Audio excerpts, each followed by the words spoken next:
साथियों नमस्कार, मैं प्रेम प्रकाश आपका मेरे YouTube चैनल पर हार्दिक स्वागत करता हूं। साथियों, मैं आज आपके लिए बहुत ही महत्वपूर्ण वीडियो लेकर के एक बार पुनः हाजिर हूं। साथियों, मैं इस वीडियो में आपको बताने वाला हूं कि प्री मैट्रिक और पोस्ट मैट्रिक छात्रवृत्ति के आवेदन 2024-25 के जो शुरू हो गए हैं, वो आपको साला दर्पण पर स्कॉलरशिप बीएसपी पोर्टल पर आपको आवेदन करना है। उससे पहले छात्रवृत्ति के आवेदन करने से पहले आपको कौन कौन से कार्य करने अनिवार्य हैं, उनके बिना आपको छात्रवृत्ति के आवेदन नहीं कर पाएंगे। छात्रवृत्ति के आवेदन फॉर्म भरने से पहले आपको सभी छात्रों के प्रपत्र 9 अपडेट करना है, छात्र के लाभार्थी सूचना अपडेट करनी है, उनके आधार और जन आधार नंबर ऑथेंटिकेशन करना है। इसके अलावा वर्क इंचार्ज मैपिंग का कार्य भी आपको विद्यालय स्तर पर करना है एवं रिजल्ट व बैंक डिटेल, विद्यार्थी के बैंक डिटेल भी आपको वहां पर अपडेट करनी है। उसके बिना आप प्री मैट्रिक व पोस्ट मैट्रिक किसी भी प्रकार के छात्रवृत्ति के आवेदन ऑनलाइन आप नहीं भर पाएंगे। साथियों, आपको किस प्रकार से प्रपत्र 9, छात्र लाभार्थी सूचना, आधार जनाधार authentication, result, bank detail update, ये कार्य किस प्रकार से आपको करना है, ये मैं इस वीडियो में बताने वाला हूं। वीडियो आप अंत तक अवश्य देखिएगा। अगर आप मेरे चैनल पे नए हैं तो आप मेरे चैनल को सब्सक्राइब करें, लाइक करें और शेयर करें। साथियों, निदेशक माध्यमिक शिक्षा राजस्थान बीकानेर के आदेश के अनुसार शैक्षिक सत्र 2024-25 में विभिन्न प्रकार की छात्रवृत्ति योजनाएं हेतु राजस्थान के समस्त राजकीय और मान्यता प्राप्त निजी विद्यालयों में नियमित अध्ययनरत विद्यार्थियों के लिए संपूर्ण औपचारिकताएं पूर्ण करते हुए स्वतः प्रणाली से विद्यालय में प्रवेश प्रक्रिया प्रारंभ होने के साथ ही छात्रवृत्ति प्रस्ताव भी शाला दर्पण पोर्टल के माध्यम से बेनिफिशियरी स्कीम मॉड्यूल के माध्यम से ऑनलाइन होने हैं। तो वो कौन कौन सी छात्रवृत्तियां हैं, उनके आवेदन किए जाने हैं, वो यहाँ पर दे रखा है। विद्यार्थी के प्रवेश के समय ही आपको शाला दर्पण के प्रवेश के प्रपत्र 9 लाभकारी योजनाओं के लिए अनिवार्य छात्र सूचना, रिजल्ट, मॉड्यूल सूचनाएं अद्यतन करते हुए विभिन्न प्रकार की पूर्व और उत्तर मैट्रिक छात्रवृत्तियों के प्रस्ताव तैयार किए जाने हैं। संस्था प्रधान अभिभावक से संपर्क करके ये समस्त छात्रवृत्तियों का लाभ विद्यार्थियों को दिलवाना है। तो ये सभी प्रकार की छात्रवृत्ति की योजनाएं हैं। यहाँ पे पीडीएफ के रूप में यहाँ डायरेक्टर महोदय ने यहाँ पे आदेश के रूप में भेजी है। अब उनके अंतर्गत ये मुख्य बिंदु एक दे रखा है कि केंद्र प्रवर्ती जितनी भी छात्रवृत्ति योजनाएं हैं, उनके लिए बैंक खाता वो है आधार से सीडेड करवाएं, अर्थात आधार से लिंक होना अत्यावश्यक है। उसके बिना छात्रवृत्ति के आवेदन आप नहीं कर पाएंगे और छात्रवृत्ति नहीं प्राप्त कर सकेंगे। छात्रवृत्ति आवेदन करने की अभी फिलहाल अंतिम तिथि है वो 31 अगस्त 2024 निर्धारित कर रखी है। उस तक आपको निर्धारित अवधि तक आपको वेरीफाई करना आवश्यक है। अब छात्रवृत्ति के आवेदन भरने से पहले आपको कौन कौन सी जानकारी अपडेट करनी है, उसके अंतर्गत शाला दर्पण के प्रपत्र 9, लाभकारी योजनाओं के लिए अनिवार्य छात्र सूचना, रिजल्ट मॉड्यूल, ये सभी आपको डिटेल अपडेट करनी है। वो किस प्रकार से करनी है, आइए देखते हैं। विद्यार्थी के छात्रवृत्ति आवेदन करने से पहले आपको विद्यार्थी के सभी विद्यार्थियों के प्रपत्र 9 को अपडेट करना होगा। आप प्रपत्र 9 आप किस प्रकार से अपडेट करेंगे, कौन कौन सी उसमें जानकारी है, मैं आपको यहां पर बताने वाला हूं। इसके लिए आपको सर्वप्रथम विद्यालय लॉगिन आईडी पासवर्ड लगा करके लॉगिन करना होगा। जैसे ही आप लॉगिन करते हैं, आपके सामने इस प्रकार की स्क्रीन दिखाई देती है। अब यहाँ पर जो विद्यार्थी वाला टैब दिखाई दे रहा है, उसके ऊपर आप क्लिक करेंगे। जैसे ही आप क्लिक करते हैं, आपके सामने इस प्रकार की स्क्रीन दिखाई देती है। अब यहाँ पर आपको डाउन बार में कुछ ऑप्शन दिखाई देने शुरू हो जाते हैं। अब यहाँ पर आपको प्रपत्र 9 विद्यार्थी विवरण प्रविष्टि प्रपत्र 9 के नाम से यहाँ पर ऑप्शन दिखाई देने लग जाएगा। आपको इसके ऊपर क्लिक करना होगा। जैसे आप क्लिक करते हैं, यहाँ पर आपके सामने इस प्रकार की स्क्रीन दिखाई देती है। यहाँ सबसे पहले आपको सेशन सेलेक्ट करना है, उसके बाद में आपको यहाँ पर क्लास सेलेक्ट करनी है और उसके बाद में यहाँ पर आपको सेक्शन सेलेक्ट करना है। अब यहाँ पर सेशन के अंदर वर्तमान सेशन आपको सेलेक्ट करना है 24-25। उसके बाद में जिस भी क्लास की आप प्रपत्र 9 अपडेट करना चाहते हैं 6 से 12 तक, वो आप कक्षा 6 सेलेक्ट कर लेते हैं। यहाँ पर सेक्शन में ए या बी जो भी आपके लागू होता है वो आप सेलेक्ट करेंगे। उसके बाद में जो गो वाला बटन दिखाई दे रहा है उस पर आप क्लिक करेंगे। जैसे ही आप क्लिक करते हैं, आपके सामने इस प्रकार की स्क्रीन दिखाई देती है। अब यहाँ पर आपको सबसे पहले एसआर नंबर, यहाँ पर विद्यार्थी का नाम, father's name, personal information, contact information, parent information, sibling information, attachment, student additional information and action, ये बटन दिखाई देते हैं। और विद्यार्थी के नाम के आगे यहाँ पर एक ब्लू कलर में रजिस्टर बटन दिखाई दे रहा है, उस पर आपको क्लिक करना होगा। जहां पर ये गुड का निशान दिखाई देता है वहां पर उनके अपडेट है, जिनके गुड के निशान नहीं लगे हुए वहां पर आपको अपडेट करना होगा। जैसे ही आप ब्लू कलर वाले रजिस्टर बटन पे आप क्लिक करते हैं, आपके सामने इस प्रकार की स्क्रीन दिखाई देती है। अब विद्यार्थी की आपकी कौन कौन सी जानकारी आपको अपडेट करनी है वो यहाँ पर दिखाई दे रहा है। यहाँ पर सबसे पहले पर्सनल इंफॉर्मेशन, दूसरी कॉन्टेक्ट इंफॉर्मेशन, तीसरी पेरेंट इंफॉर्मेशन, चौथी सिबलिंग इंफॉर्मेशन, पांचवी अटैचमेंट, और उसके बाद में एडिशनल, और उसके बाद में इंपॉर्टेंट इंफॉर्मेशन। तो ये आपको सारी की सारी डिटेल आपको अपडेट करनी है। आप बारी बारी से इन सभी को अपडेट करना है। यहाँ आप पूरे पेज को देखने के बाद में यहाँ नीचे जो सेव और नेक्स्ट वाला ऑप्शन दिखाई दे रहा है उस पर आप क्लिक करेंगे, और क्लिक करने के बाद में वो आपको अगले वाले ऑप्शन पे ले जाएगा। तो इसी प्रकार से बारी बारी से आपको सभी इंफॉर्मेशन आपको अपडेट करनी है। मैं यहाँ पर आपको अपडेट करके बता देता हूँ, और ये पूरी इंफॉर्मेशन आपको इसी प्रकार से सेव करनी है, नेक्स्ट करना है। अगर पूरी जानकारी मैं यहाँ बताने का प्रयास करूंगा तो थोड़ा वीडियो लंबा हो जाएगा, इसीलिए मैं आपको यहाँ पर एक ही ऑप्शन दिखा देता हूँ। सेव एंड नेक्स्ट करते हैं। जैसे ही सेव एंड नेक्स्ट करते हैं तो यहाँ पर दूसरा टेब यहाँ पर दिखाई देना शुरू हो जाता है, और यहाँ विद्यार्थी के दूसरी कॉन्टेक्ट इन्फॉर्मेशन पे आप रिडायरेक्ट हो जाते हो। तो इसी प्रकार से बारी बारी से आप सभी विद्यार्थी की सूचनाएं अपडेट करेंगे। सावधानी पूर्वक आपको सूचनाएं अपडेट करनी है। इसी प्रकार से आपको प्रत्येक कक्षा के प्रत्येक विद्यार्थी का प्रपत्र 9 अपडेट करना होगा। साथियों, इस प्रकार से आपको प्रपत्र 9 अपडेट करना है। प्रपत्र 9 अपडेट करने के बाद में विद्यार्थी की लाभकारी योजनाएं की अनिवार्य सूचना है वो भी आपको यहाँ पर अपडेट करनी है। वो किस प्रकार से करनी है आइए वो भी बता देता हूं। सर्वप्रथम आप विद्यार्थी टेब वाला दिखाई दे रहा है उस पर आप क्लिक करेंगे, और क्लिक करते हैं तो आपके सामने इस प्रकार की स्क्रीन दिखाई देती है। यहाँ पर नीचे की साइड में आप देखते हैं तो लाभकारी योजनाओं के लिए अनिवार्य छात्र सूचना, इसके ऊपर आपको क्लिक करना होगा। जैसे आप क्लिक करते हैं आपके सामने इस प्रकार की स्क्रीन दिखाई देती है। यहाँ पर एक नोट दिखाई देता है, उसको आपको सावधानी पूर्वक देखना है, पढ़ना है और समझना है कि यहाँ दी गई सूचनाएं किसी भी प्रकार से स्कीम के उपयोग ली जाएगी। विद्यालय आवश्यक डॉक्यूमेंट लेकर के ये वह वेरीफाई करके ये सूचना अपडेट करें। आप जो भी सूचनाएं अपडेट कर रहे हैं विद्यार्थी से उनसे संबंधित दस्तावेज आप प्राप्त करें और उनको विद्यालय स्तर पे सुरक्षित रखें। उन्हीं के आधार पे आपको सूचनाएं अपडेट करनी है, क्योंकि विद्यार्थी के स्कॉलरशिप आदि जो योजनाएं हैं उनके लिए ये सूचनाएं स्कीम के रूप में उपयोग में ली जाएंगी। अतः आप सावधानी पूर्वक इनको अपडेट करें। अब उसके लिए आपको यहाँ पर सेशन अपने आप सिलेक्ट होगा। क्लास आपको सिलेक्ट करनी है, जिस भी क्लास की आप अपडेट करना चाहते हैं। यहाँ क्लास 6, सेशन आपको सेक्शन है ए और बी आप सिलेक्ट करेंगे। उसके बाद में शो स्टूडेंट वाला ऑप्शन दिखाई दे रहा है उस पर आप क्लिक करेंगे। जैसे आप शो बटन पे आप क्लिक करते हैं आपके सामने इस प्रकार की स्क्रीन दिखाई देती है। यहाँ लेफ्ट साइड की तरफ कुछ ऑप्शन आपको यहाँ दिखाई दे रहे हैं, वो डिटेल आपको सभी विद्यार्थियों की बारी बारी से आपको अपडेट करनी है। सबसे पहला है पीसीटीएस कार्ड, 1 टाइम एंट्री करनी है, जिसके अंतर्गत आपको ममता कार्ड है उसकी डिटेल आपको यहाँ पर एंट्री करनी है। उसके बाद में आपको यहाँ पर जैसे क्लिक करते हैं तो आपके सामने इस प्रकार की स्क्रीन दिखाई देती है। अब यहाँ पर आपको नीचे जो विद्यार्थियों के नाम दिखाई दे रहे हैं उसी में यहाँ पर पीसीटीएस आईडी यहाँ पर ऑप्शन दिखाई दे रहा है, यहाँ पर आपको वो ऑप्शन भरना है और उसके बाद में सेव वाला बटन आपको दिखाई दे रहा है, वहां पर आप सेव करेंगे। इसी प्रकार से बारी बारी से आप सभी विद्यार्थियों की सूचनाएं अपडेट करेंगे। इसके बाद में आपको दूसरा ऑप्शन आता है बीपीएल कार्ड, 1 टाइम एंट्री, ये भी 1 टाइम एंट्री है। बीपीएल कार्ड के कोई विद्यार्थी हैं तो आपको यहाँ इसके ऊपर आपको क्लिक करना होगा, और जैसे ही आप क्लिक करते हैं यहाँ पर नीचे की साइड में आप स्क्रॉल करते हैं तो यहाँ पर इस प्रकार की स्क्रीन दिखाई देती है। बीपीएल है तो आपको ये ऑप्शन सेलेक्ट करने हैं।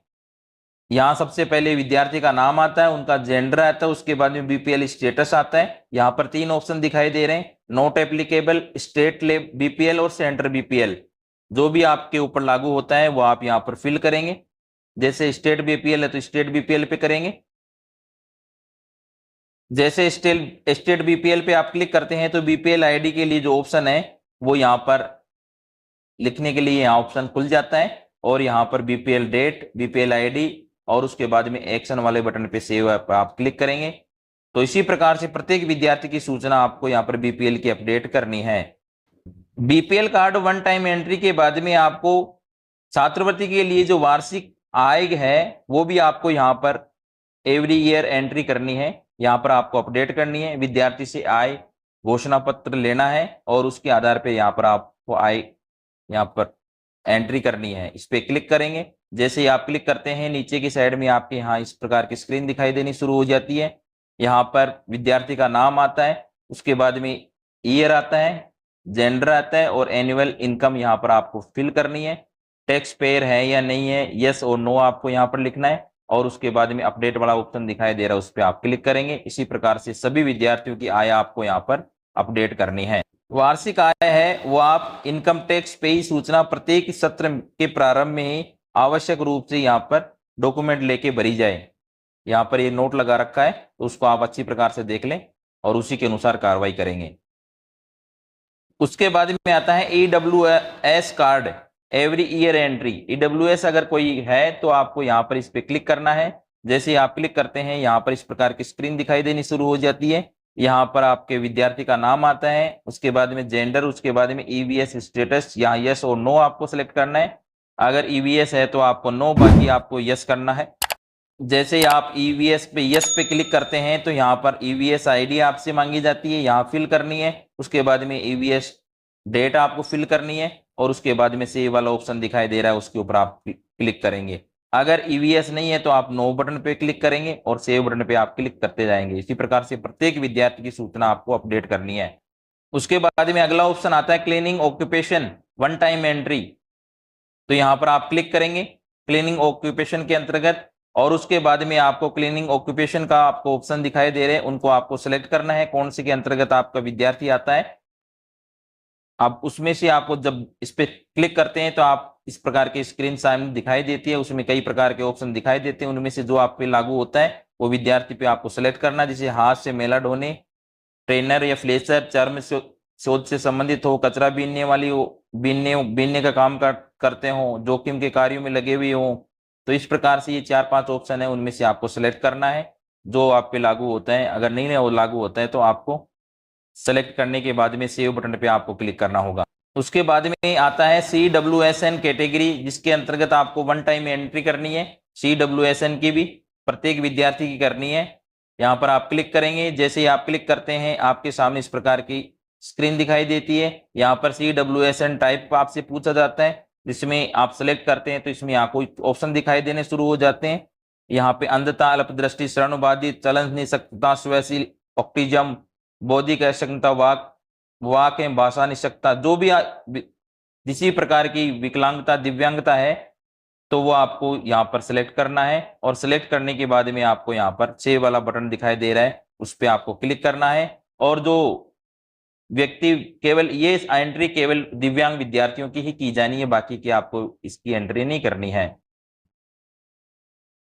उसके बाद में आता है OBC और EBC category one time entry है। इस यहाँ पर OBC कैटेगरी में है या नहीं है ये सभी आपको यहाँ पर सिलेक्ट करना है। यहाँ पर देखिए सबसे पहले विद्यार्थी का नाम आता है, जेंडर आता है, कास्ट आती है, उसके बाद में कैटेगरी आती है EWS, EBC और OBC। यहाँ पर BPL कार्ड की धारक की पुत्री है, BPL कार्ड धारक का पुत्र, अंत्योदय जो भी योजना है, अंत्योदय कार्ड धारक की पुत्री है, स्टेट BPL कार्ड धारक, स्टेट BPL कार्ड धारक का पुत्र, अनाथ बालिका, अनाथ बालक, विधवा, स्वयं विधवा का पुत्र, जो भी यहाँ पे लागू होता है वो आपको सेलेक्ट करना है। सेलेक्ट करने के बाद में यहाँ पर सेव बटन पे आपको क्लिक करना होगा। ये OBC और EBC विद्यार्थी हैं, उनके ऊपर आपको सभी को एंट्री करनी है। यहाँ पर केवल डिटेल OBC विद्यार्थी कास्ट में जिसके OBC लिखा होगा उन्हीं के शो होगा, बाकी के यहाँ पर NA अपने आप ऑटोमेटिक बंद आएगा। तो आपको केवल OBC विद्यार्थी, EBC विद्यार्थियों को ही आपको करना है। उसके बाद में आता है ex serviceman category. Ex serviceman category के अंतर्गत आपको वन टाइम एंट्री करनी है। यहाँ पे आप सिलेक्ट करते हैं। जैसे सिलेक्ट करते हैं आपके सामने इस प्रकार की स्क्रीन दिखाई देती है। सैनिक सर्टिफिकेट कैटेगरी के ऊपर आप सिलेक्ट करेंगे। सिलेक्ट वाले ऑप्शन पे आप क्लिक करते हैं तो यहाँ पर कुछ ऑप्शन दिखाई देने शुरू हो जाते हैं, जिसके अंतर्गत पहला आता है माता पिता अभिभावक का जिला सैनिक कल्याण बोर्ड द्वारा जारी शहीद एवं स्थायी विकलांग सैनिक होने का प्रमाण पत्र प्री कारगिल 1/4/99 से पूर्व युद्ध में शहीद विकलांग बच्चों के लिए। दूसरा है माता पिता अभिभावक जिला सैनिक कल्याण बोर्ड द्वारा जारी शहीद एवं स्थायी विकलांग सैनिक होने का प्रमाण पत्र जो कारगिल युद्ध के पश्चात 1/4/99 के पश्चात युद्धों में शहीद और स्थायी विकलांगों के बच्चों के लिए, जो भी बच्चे शहीदों के बच्चे हैं उनको यहाँ पर आपको एंट्री आपको करनी है। ये केवल वन टाइम एंट्री होगी और यहाँ पर सेव बटन पे आपको होगा। उसके बाद में आता है ऑर्फन यस सिंगल पेरेंट, यहाँ पे आप क्लिक करेंगे। यहाँ पर जिसके माता पिता एक अनाथ है या फिर एक माता पिता दोनों में से एक कोई भी नहीं है तो वो आपको यहाँ पर एंट्री करनी है। तो यहाँ पर ऑर्फन स्टेटस के अंतर्गत देखते हैं तो यहाँ पर कई ऑप्शन दिखाई दे रहे हैं, उनको आप जो भी लागू होता है विद्यार्थी पे आपको सिलेक्ट करना है। अगर नहीं लागू होता है NA पे आपको क्लिक करके सेव करना है। अगर उनके माता जी नहीं है तो यहाँ पर फर्स्ट वाला, फादर नहीं है तो यहाँ पर सेकंड वाला ऑप्शन, और दोनों ही नहीं है तो यहाँ पे थर्ड वाला ऑप्शन आपको सिलेक्ट करना है।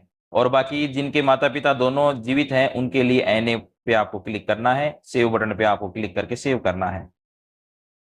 इसके बाद में अंत में आता है tribes category one time entry. जो ट्राइब्स कैटेगरी वाला ऑप्शन दिखाई दे रहा है नीचे की साइड में, यहाँ पर आपको क्लिक करना होगा। इस पे आप क्लिक करते हैं। जैसे आप क्लिक करते हैं आपके सामने इस प्रकार की स्क्रीन दिखाई देती है। यहाँ ट्राइब्स में सबसे पहले आता है डिटेनोफाइड ट्राइब्स या विमुक्त जातीय, नोमेडिक ट्राइब्स गोमंतु जातियां, सेमी नोमिक ट्राइब्स अर्ध गोमंतु जातियां। इसके ऊपर आप जो भी लागू होती है विद्यार्थी उनके ऊपर आपको टिक करना है और उस चेक बॉक्स पे टिक करना है। उसके बाद में ट्राइब्स कैटेगरी की आपको सिलेक्ट करना है। यहाँ ट्राइब्स कैटेगरी है उसके ऊपर आप क्लिक करेंगे। क्लिक करने के बाद में आपको इस प्रकार की स्क्रीन दिखाई देती है। जो जिस भी ट्राइब्स का विद्यार्थी है आपको यहाँ पर सिलेक्ट करना है और सिलेक्ट करने के बाद में जो सेव वाला बटन आपको दिखाई दे रहा है उसके ऊपर आपको क्लिक करना होगा। यहाँ पर जैसे आप सेव बटन पे क्लिक करेंगे वो यहाँ पर सेव हो जाएगा।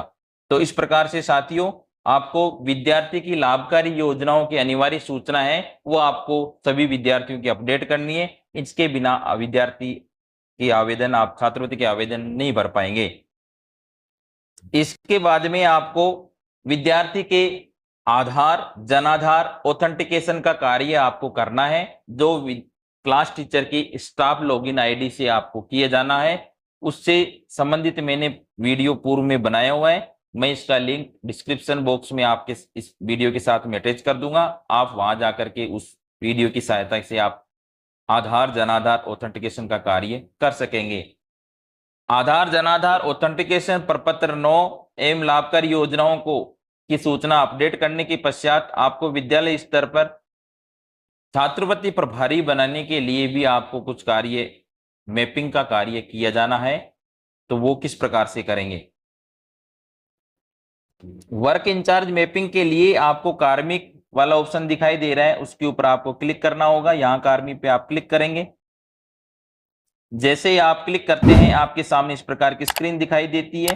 यहाँ पर आप लेफ्ट साइड की तरफ देखते हैं तो तीसरे नंबर पे वर्क इंचार्ज मैपिंग का ऑप्शन यहाँ पर दिखाई देना शुरू हो जाता है। उसके ऊपर आप क्लिक करेंगे।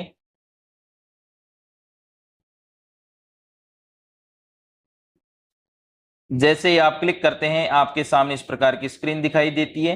अब यहाँ पर सिलेक्ट रोल, उसके बाद में सिलेक्ट इंचार्ज यहाँ पर ऑप्शन दिखाई देता है। यहाँ इसके लिए पहले यहाँ पर कुछ नोट दे रखा है, उसको आप सावधानी पूर्वक पढ़ें ध्यान से। नोट, एक रोल के लिए एक इंचार्ज को नियुक्त किया जा सकता है। इंचार्ज बदलने या गलती से नियुक्त होने की स्थिति में उसको पुनः नियुक्त करते हैं। तो आपको एक बार में आपको एक इंचार्ज बनाना है और अगर वो गलती से दूसरा बन जाता है तो आपको यहाँ पर दूसरा नियुक्त कर सकते हैं। अब यहाँ सिलेक्ट रोल पे आप क्लिक करेंगे। जैसे ही आप सिलेक्ट रोल पे क्लिक करते हैं आपके सामने इस प्रकार के कुछ ऑप्शन दिखाई देने शुरू हो जाते हैं, जिसमें पहला Rajshree incharge, CO nodal, pre matric incharge, post matric incharge, good touch bad touch training incharge. यहाँ पर ये सभी इंचार्ज आपको अपडेट करने हैं। यहाँ प्री मैट्रिक इंचार्ज पे आप क्लिक करेंगे। अब उसके बाद में यहाँ पे सेलेक्ट इंचार्ज के अंतर्गत आप क्लिक करते हैं तो आपके विद्यालय में कार्यरत सभी कर्मचारियों की सूची आपको यहाँ पर दिखाई देनी शुरू हो जाती है। अब यहाँ सभी कर्मचारियों की सूची दिखाई देती है। यहाँ सेलेक्ट करना है जिस भी कर्मचारी को आप प्री मैट्रिक स्कॉलरशिप का इंचार्ज बनाना चाहते हैं।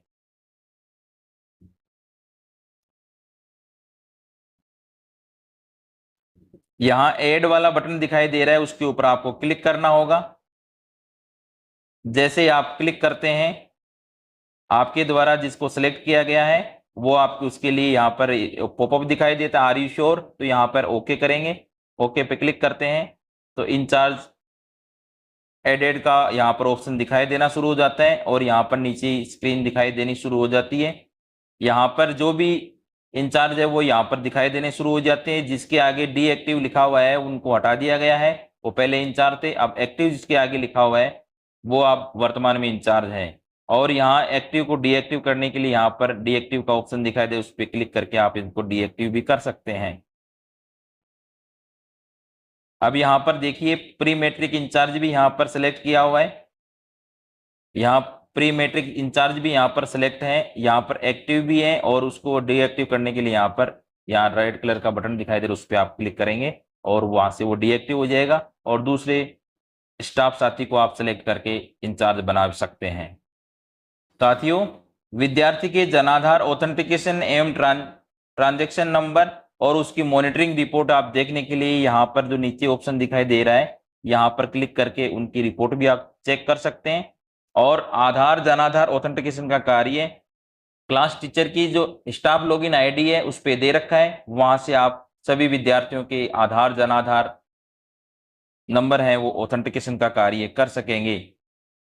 ऑथेंटिकेशन का कार्य किस प्रकार से किया जाना है उससे संबंधित मैंने वीडियो बनाया हुआ है, वो मैं यहाँ डिस्क्रिप्शन बॉक्स में आप उस अटैच कर दूंगा, आप उसकी सहायता ले सकते हैं। साथियों, इससे संबंधित कोई भी क्वेरी हो तो आप कमेंट बॉक्स में जाकर के कमेंट अवश्य करें। इसी प्रकार के वीडियो देखने के लिए आप मेरे चैनल को सब्सक्राइब करें, लाइक करें, शेयर करें। छात्रवृत्ति से संबंधित अन्य वीडियो लेकर के मैं पुनः हाजिर होऊंगा। तब तक के लिए नमस्कार। वीडियो अंत तक देखने के लिए धन्यवाद, शुक्रिया, बहुत बहुत धन्यवाद।